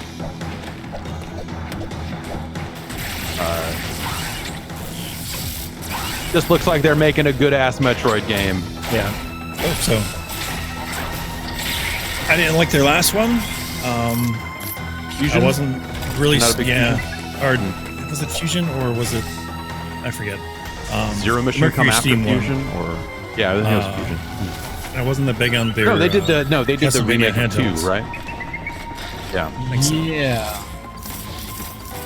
So, like, what do you think the kind of thing you're gonna get out of one of these in 2021, right? Like, are you gonna what is gonna be the sort of difference maker compared to like remaking, you know, Fusion or whatever it is, right? Like, well, I think you could maybe infer from this that that Emmy is going to be chasing you around for a lot of the game, like a nemesis type thing. Yeah, I wonder, Yeah, that's or if that will be feels like specific to me. sequences, or if that'll be the whole game. Like that could be cool. At the end of the day, when it comes to games like that, I just want cool movement and cool abilities, and I think they showed some good stuff in there on both of those fronts. And they, you know, the Mercury Steam game, they did the Samus Returns remake. Right. That's the one. Yeah. And I didn't play through that whole thing, but it's because I just kind of never liked the structure of Metroid 2 to begin with the way they kind of built that game. But I think the things they did to your abilities and that sort of stuff, I thought was kind of cool. And they're doing a kind of a blowout treatment for it, which, for as much as you hear about how much like Japan doesn't care about Metroid and all this other stuff, like they're going to put out amiibos, and they're putting out like a version of it that comes with an art book and all this other stuff, which I feel like Nintendo just doesn't really do that very often. And that's kind of neat. But I think for me, honestly, I look at that and go like, the part where it just says Metroid 5, after all these years, they're going to call a game Metroid 5. Big deal. And I think that's pretty cool. And I want to see what they do with it. I've always had a soft spot for the 2D Metroid games, and Metroid Prime for me was just a game that never felt good. It didn't feel enough like a good controlling shooter because they were trying to make it like a Metroid game, and I think they did a great job of translating Metroid concepts into a first-person shooter and first-person game and all that other stuff, but it just, I never liked Prime. I never liked any of those games. And so for them to say like, oh, by the way, we got Mercury Steam working on a pretty kick-ass looking new 2D Metroid.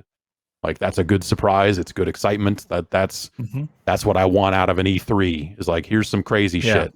Totally. Because, and also the way they said Metroid 5 there is kind of the same way that when you turn on Super Metroid, it says Metroid 3 in there. You know, like they're doing the stuff I feel like they need to do when it comes to that. And that moves me. So good on them for doing that. And that was E3, at least trailers wise. They had an awards show. Oh no. Trailer of the show. All right. Oh no. Is this the trailer of the show, Jeff Bakalar? It's your trailer of the show, probably, right? I think it is. I'm surprised, maybe it's Jan's too. I don't know. Maybe this is him telling us. I went and watched. We could wait till after this rolls, I'll tell you. It's okay, Jeff. I've seen this trailer 10 times now. Yeah. It's no Dolphin Quest. Oh, man. Yeah. I went and watched. And taking some artistic liberties with this as well. Like 8 minutes of gameplay. Where I was like, oh, this is a BioShock game. With that has just gone very much into like the absurd beyond what you can really make sense of. So I mean that's fine, like sure, let's do another BioShock, like I'm okay with it. Yeah, but I think that was just that trailer was just very staggering in a way that it snuck in there in a weird way, but it did its job then. It did for sure. Like for me, that's the thing I keep thinking about. So, it's a good time trailer. We'll see if it pans out. I mean, there is another BioShock in the works too. Speaking of BioShock, they did not really talk about that here. So, also at the end of the show today, at the end of the E3 events, they gave out awards. They did an awards show at the end, which I thought was kind of weird. So they had official media outlets that partnered with E3, and I guess those were the only outlets that were allowed to vote. And then the categories they gave to these outlets, I want to get to the story about how this process went for the outlets involved, because it is, look, okay.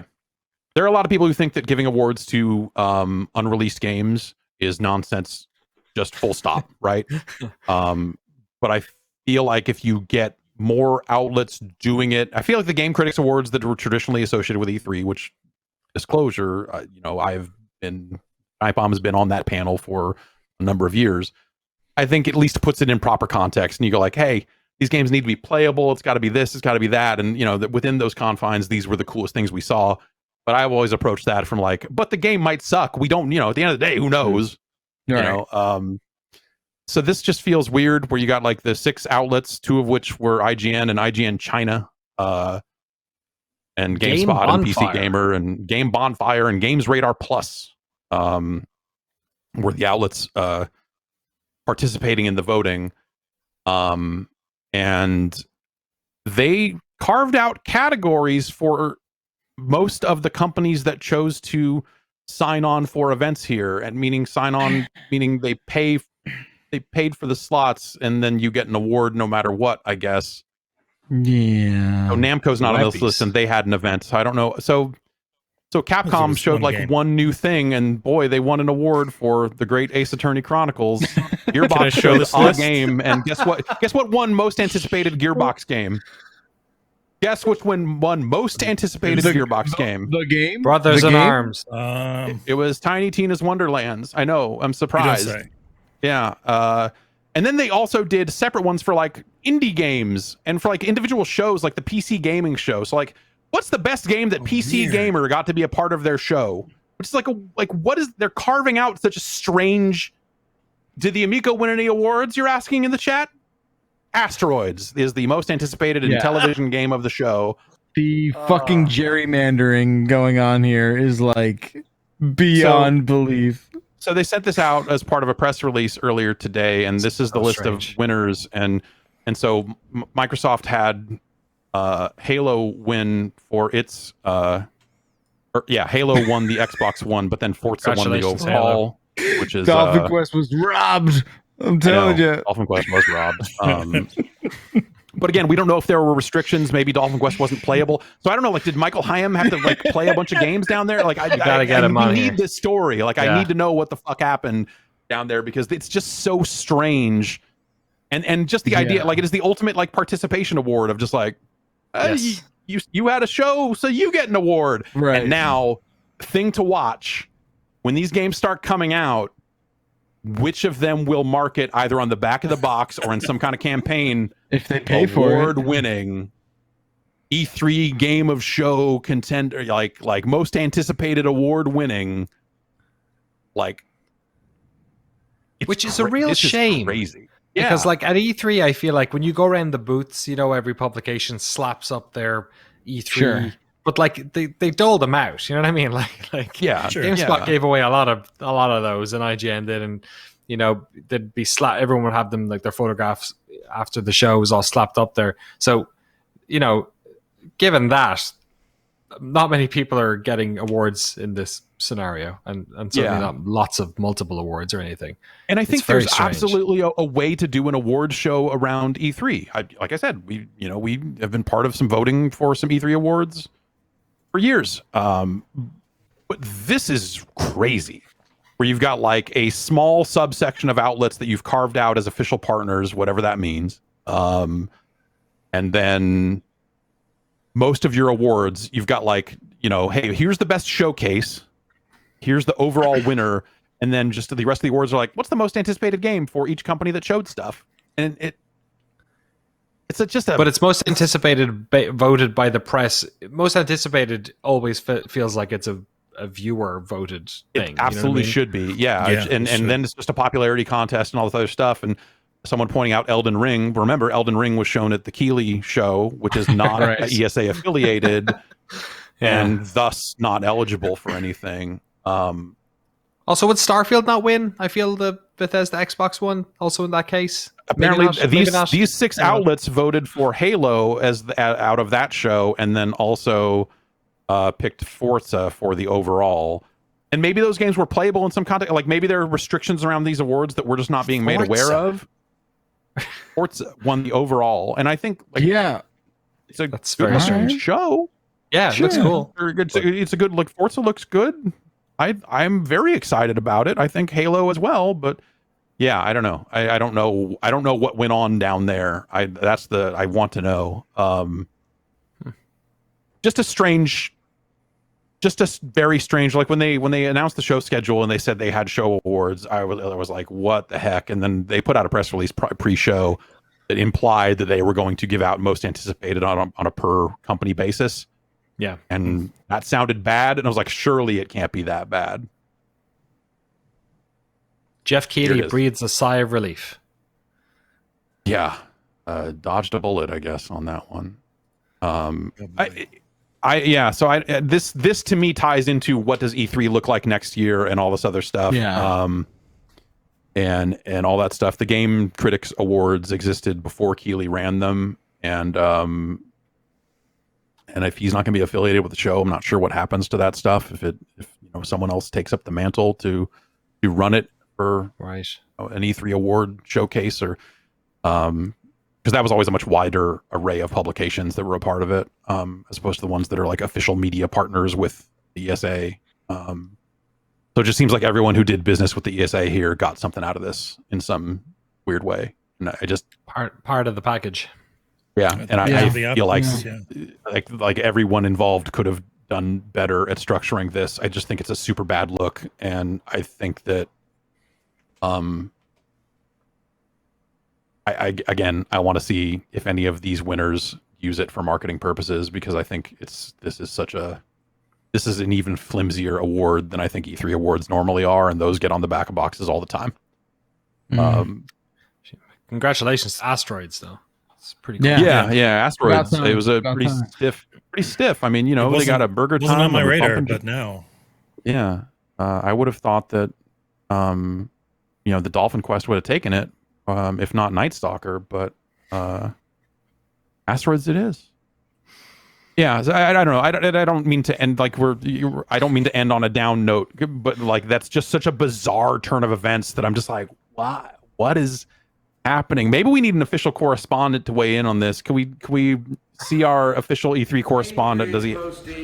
What was your most anticipated, Posty? Hope everybody's doing good and staying safe out there. I'm so excited to see the new announcements for some games, and hopefully we get to see a little something about Elder Scrolls 6. Maybe, I don't know, but I hope everybody's Elder Scrolls 6, great time. maybe. Hey. Oh, still got some room there up here. Yeah. For an Elder Scrolls. Yeah, you could put the Starfield thing. This little scratchy dragon face thing from Starfield map. The map from there, right up there. Daggerfall. Yeah. Oh God. So I'm pretty excited by some of the stuff that came out of the show. Sure. I think I'm talking some shit here at the end, but like honestly, this show had to have been so difficult for everyone to put together, whether it was ESA affiliated or not. Like the stuff that Keighley pulled off, even the EA event prior, just like the Battlefield thing, just like it's so hard to develop games and run shows under normal settings that to put together anything is a Herculean effort. And shout out to everybody involved in pulling off this much. It's cool to see some new shit and get excited about some new shit. And what's next? I mean, it's like EA's got a thing in July where they'll probably show the rest of their lineup, so I'm like fingers crossed for Skate news there. And I don't know if maybe they'll start talking more about Mass Effect, or is Dragon Age up first? I think Mass Effect's coming first, right? I don't know. Out of them. And obviously more Battlefield news because that's coming out relatively soonish. We got an E3 this year. We got an E3 this year. It was weird. We did. It was weird, but hey, there's a new 2D. There's a Metroid 5 coming out. That's crazy. It kind of just all came together in the last wee hours of like what a schedule was, and it felt like we didn't know. Maybe I remember being 2 weeks out from this and going like, we don't know what's all this really going on. And I think Halo showed well, which is good for them because last time they showed it off before it got delayed, like they got trounced. The public opinion was not good, and seems like the delay is hopefully doing them well, and I'm looking forward to seeing that. I don't know. New From Software game coming out in like 6 months' time. Sure. Right. We'll see. Sure. Yeah. Elden Ring exists. That's crazy. They're gonna make a Tiny Tina game of all things. What? Shin Megami Tensei 5. You can talk to Jack Frost. Oh. That's Dolphin Quest. New console? Yeah, new console. Yeah, the new hardware did get announced at E3 after all. It's just no. All right, that's gonna do it for us here. Jason A. Stryker, thank you very much. Jeff Bacalar, Danny O'Dwyer, and of course Janet Show in the background.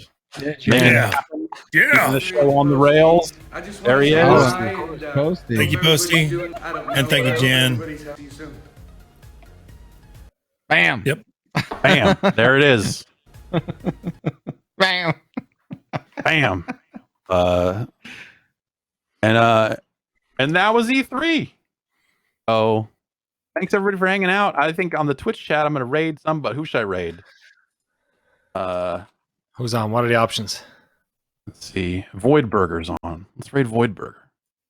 Yeah, all right. Yeah. All right. Good luck with this. Sending a bunch of people your way. I apologize in advance. Everybody else, have a great what is today? Tuesday. Yeah, I've Tuesday. Lost all that. Or I guess it's almost Wednesday for you, Jeff Bacalar. So yes. Oh yeah. 4 minutes. Yes. We'll let you go to bed. I'm going to put this graphics card in, and then Godspeed, maybe, by the way. Yeah, thank you. Maybe hopefully, God, if that doesn't work, if it doesn't work, I'm going to be so. Don't even. No, good vibes only. Yeah. Just good vibes only. That's the Giant Bomb motto. Everybody have a great night. That was E3. Take care. I'll hopefully stream some ray tracing stuff later this week. All right. Minecraft. Maybe you've heard of it.